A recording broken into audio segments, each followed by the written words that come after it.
Welcome back, everyone. Hope you're doing amazing. Toldinstone. We have the richest people in ancient history.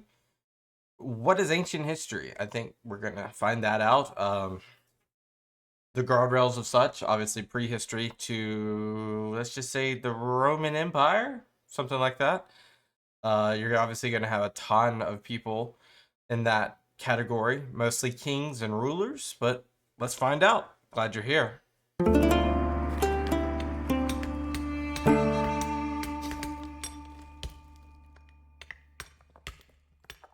The richest Romans were almost unimaginably wealthy. At a time when one sestertius could buy 2 loaves of bread or 4 cups of wine, and 1,000 sestertii was a decent middle-class income, we know of 2 Romans worth 400 million sestertii, and those were just private citizens. The emperors and the great generals of the late Republic were incomparably richer. The wealthiest Romans discovered a dizzying array of ways to disperse, dissipate, and outright squander their fortunes. Interesting. Some of the most spectacular involved feasting. A single 4-pound red mullet, a small but delectable fish, could cost 1,200 sestertii, more, in other words, than most Romans made in a year. What? During the reign of Tiberius, 3 large mullets sold for 30,000 sestertii. Those with even more expensive tastes could serve songbirds to their guests, since a single small bird might retail for 6,000 sestertii. A full course would cost 100,000 or more. I don't even comprehend this. Like, one family's, this is like 6x plus one little bird is like 6x what a family would make. Such sums were almost routine for the most extravagant members of the Roman aristocracy. The mansion of the epicure Lucullus, for example, contained a dining room where no meal was served that cost less than 200,000 sestertii. Jeez. One of Nero's companions burned through 4 million sestertii, gathering enough roses to decorate a banquet hall in the dead of winter. Another profligate, possibly inspired by Cleopatra, dissolved a pearl worth 1,000,000 sestertii in vinegar, drank it, and so enjoyed the taste that he took to serving a round of liquefied pearl to his dinner guests. The famous gourmand Apicius reportedly spent 100 million sestertii in his quest for the perfect dinner. This Why did we show Little Caesars? That's funny. Wow, it's mind-boggling to despair. Wait, we think we have wealth disparity today, which sometimes we do. We definitely do, but it feels like in Roman times it was worse. silverware at a Roman banquet matched the opulence of the food. During the reign of Claudius, one rich freedman owned a silver platter that weighed 500 pounds. The metal alone was worth nearly 200,000 sestertii, and the craftsmanship more. The aristocratic commander of a legion in Germany carried silver dishes weighing 12,000 pounds wherever he went. Impressive, though I'm guessing like the whole lot is weighed that much, right? all this polished plate was, it paled beside Chinese silk, which was literally worth its weight in gold. And then I'm also thinking like that the purple the purple dye that they get from that off of Sidon. Forget what it's, if it's from a shellfish or a mussel or something. Almost equally valuable was any fabric dyed purple, the imperial I just said that. in gold. Almost equally valuable was any fabric dyed purple, the imperial color.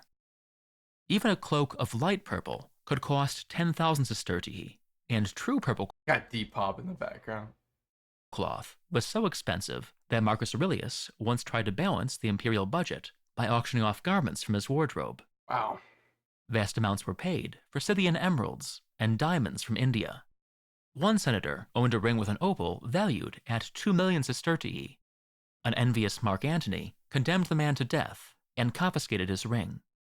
Julius Caesar once spent 6 million sestertii on a lustrous pearl for his mistress. The Roman elite showed a similar lack of restraint when furnishing their houses. A candelabrum from Greece might cost 50,000 sestertii, and an agate vase 300,000 or more. Nero owned a crystal cup worth 1,000,000. Of course they did. Same emperor's embroidered couch covers, imported from Parthia, cost 4 million. Cicero paid 500,000 sestertii for a sideboard of African citrus wood, and tables of the same material sold for up to 3 times as much. Although the most valuable paintings and sculptures of the Greek masters were monopolized by the emperors, many expensive antiques were privately owned. Some Romans collected memorabilia of famous philosophers. A lamp owned by the Stoic master Epictetus was sold for 12,000 sestertii. It's interesting. It's that memorabilia, that museum. It probably is like rivals like museum quality um artifacts that we have in like the Louvre or the British Museum, right? And a staff of the cynic Peregrinus Proteus, otherwise notable for immolating himself at the Olympic Games, went for 24,000. The houses in which the Roman elite admired their antiques and staged their decadent dinners were among the most elaborate and expensive ever built. At a time when the annual rent of a decent apartment was around 500 sestertii, though in Rome, the New York City of antiquity, the average was closer to 2,000, members of the elite routinely lavished millions on their houses. In one Roman townhouse on the Palatine, the garden alone, shaded by 6 towering lotus trees, was valued at 3 million sestertii. Just the garden. By the reign of Tiberius, according to one author, any mansion that covered less than 4 acres was considered small. The atria and courtyards of these houses were forested with marble columns. The villa of the Gordians, just outside Rome, had a peristyle with 200 columns, each a monolith of rare and beautiful stone. Is that what's kind of going around right there? Did you kind of see like at the top? Those little nubs. Marble gleamed in the reception rooms, whose walls might be plated with silver or gilded bronze. Most wealthy Romans owned several houses. The most visible would be a townhouse in one of Rome's fashionable hilltop neighborhoods. The poet Martial criticized a man who kept mansions on 3 of Rome's hills. Especially in the spring, much of the Roman elite retreated to seaside villas by the Bay of Naples. The 4th century senator Symmachus had no fewer than 5 villas by the bay, each a few miles from the next. In summer, to avoid the heat and malaria, they often decamped to airy villas in the countryside. Some moved even more frequently. Though only moderately wealthy for a senator, Cicero owned 8 villas, along with a few lodges on the roads between his properties, so that he would never be forced to stay at a public inn. Yeah, a lot of the equites and such, I imagine they have no fewer than 5 to 10 properties across Italy. Most notably, like you said, across the sea, around the seaside, maybe in Campania. Obviously, something's got to be in Rome. It's insane. It's insane. More decadence after a brief word about this video's sponsor. Exclusivity has always been a hallmark of high society, and not just in vacation homes. But now, thanks to today's sponsor, ordinary investors like you and I can access the most exclusive luxury market of all, fine art. Masterworks allows you to diversify your portfolio with blue-chip, million-dollar art for a fraction of its total value. Interesting. They have over 15 That's best interesting. art to do. Returning to our topic. Villas were usually surrounded by carefully landscaped grounds. The orator Hortensius created an expansive wooded park around his favorite villa and filled it with animals that were trained to gather at the sound of a horn. Another villa, built on the shore of a lake, featured artificial grottos and a purpose-built river teeming with fish. The villas of Lucullus on the Bay of Naples were famous for their elaborate fish ponds, connected to the sea by sluices and tunnels. The fish alone, sold after Lucullus's death, were worth 4 million sestertii. A small addition, such as a renovated bath, might cost nearly 1 million sestertii. The houses themselves were worth far more. Marius's villa at Misenum, for example, went for 10 million, and Pompey sold a few of his estates for 70 million sestertii. Especially in the heart of Rome, the land over which these mansions sprawled was extremely valuable.